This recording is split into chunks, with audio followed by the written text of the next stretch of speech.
बिल्कुल करीब पहुंच गया, बिल्कुल करीब। अब बस सॉफ्ट लैंडिंग करनी है, अब बस सॉफ्ट लैंडिंग करनी है। अब देखिए कुछ ही पल, ये पल। जी हाँ, आप अपनी स्क्रीन पे देख सकते हैं। तो फाइनली इंडिया ने एक बार फिर से इतिहास रच दिया है और भारत, अमेरिका, रूस और चाइना के बाद चांद की सरफेस पर सॉफ्ट लैंडिंग करने वाला दुनिया का चौथा देश बन गया है।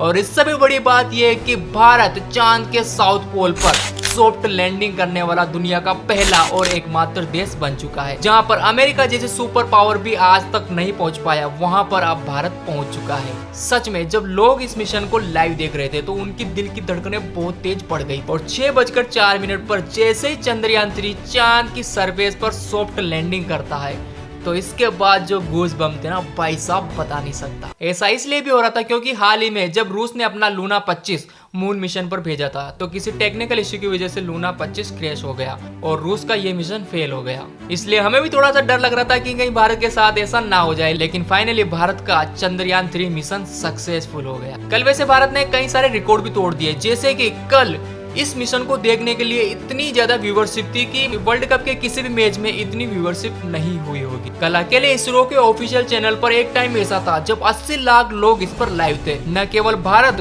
बल्कि अमेरिका, रूस, चाइना और दुनिया के अलग अलग कोनों से लोग इस पर नजर बनाए हुए थे।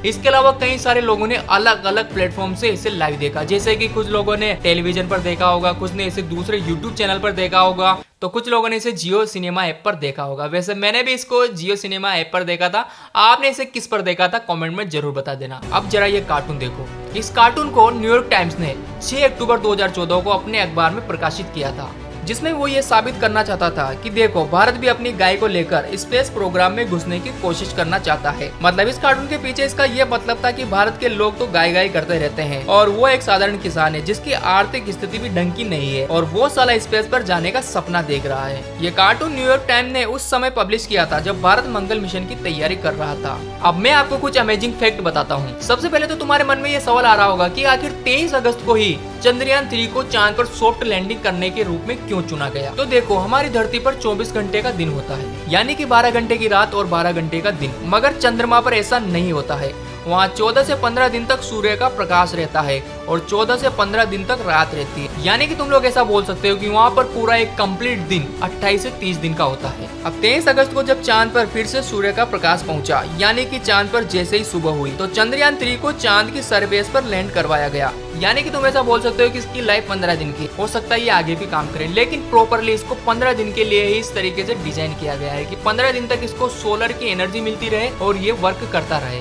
और 15 दिन बाद जब वापस से अंधेरा हो जाएगा तो इसकी एनर्जी खत्म हो जाएगी। लेकिन रूस ने अपना जो लूना 25 चांद पर भेजा था, उसमें ऐसा नहीं था। उसमें आधुनिक टेक्नोलॉजी को अपग्रेड किया गया था, यानी कि उसे सूर्य की रोशनी मिले ना मिले वो काम करता रहेगा और उसकी लाइफ पूरे 1 साल की थी। लेकिन दुर्भाग्य से लूना 25 असफल हो गया। प्रज्ञान रोवर को लैंडर विक्रम चांद की सतह पर उतारता है और जहाँ पर ये उतरता है, ऐसा माना जाता है कि इसका कुछ भाग ऐसा भी है जहाँ पर आज तक सूर्य का प्रकाश कभी पहुंचा ही नहीं। ऐसा माना जाता है कि चांद के साउथ पोल पर तापमान -200 डिग्री सेल्सियस के नीचे तक चला जाता है। सोचो, हम 5 से 10 डिग्री में कांप जाते हैं, तो वहाँ पर -200 डिग्री में मशीनें किस तरीके से वर्क करती हो। मशीनों को कुछ इस तरीके से डिजाइन किया जाता है कि ऐसी सिचुएशन में भी वो काम कर सके। उसके जो सोलर पैनल है, उसके जो पार्ट्स है, वो ऐसी सिचुएशन में भी ठीक से काम कर सके। भारत के चंद्रयान 1 ने ही सबसे पहले यह बताया था कि चांद पर पानी जमे हुए एलिमेंट्स के रूप में मौजूद है और ये हमने 15 साल पहले ही पता कर लिया था, जिसके बाद में नासा ने भी पुष्टि की थी। ऐसा भी माना जाता है कि चांद पर हाइड्रोजन, अमोनिया, सोडियम, मर्क्यूरी और चांदी जैसे एलिमेंट्स प्रचुर मात्रा में मौजूद है, जिसे प्लेस फॉर अनटेप्ड रिसोर्स के रूप में जाना जाता है। यही कारण है कि हर देश चांद पर जाना चाहता है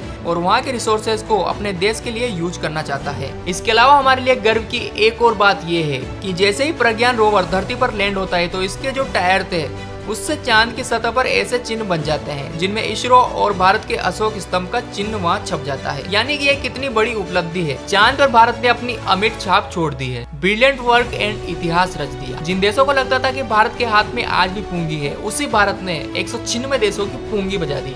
हमारे इस मिशन को न केवल भारत बल्कि अमेरिका, रूस, चाइना और भारत के अलग अलग कोने से लोग इस पर नजर बनाए हुए थे। तो हम सभी ये चाहते हैं कि भारत एक के बाद एक ऐसे कई वर्ल्ड रिकॉर्ड बनाता जाए। और भारत तो चंद्रयान 3 मिशन के लिए इसरो की पूरी टीम को बहुत बहुत शुभकामनाएं। चैनल को सब्सक्राइब कर देना, वीडियो को लाइक कर देना। तो मिलते हैं अगले वीडियो में, तब तक के लिए जय हिंद।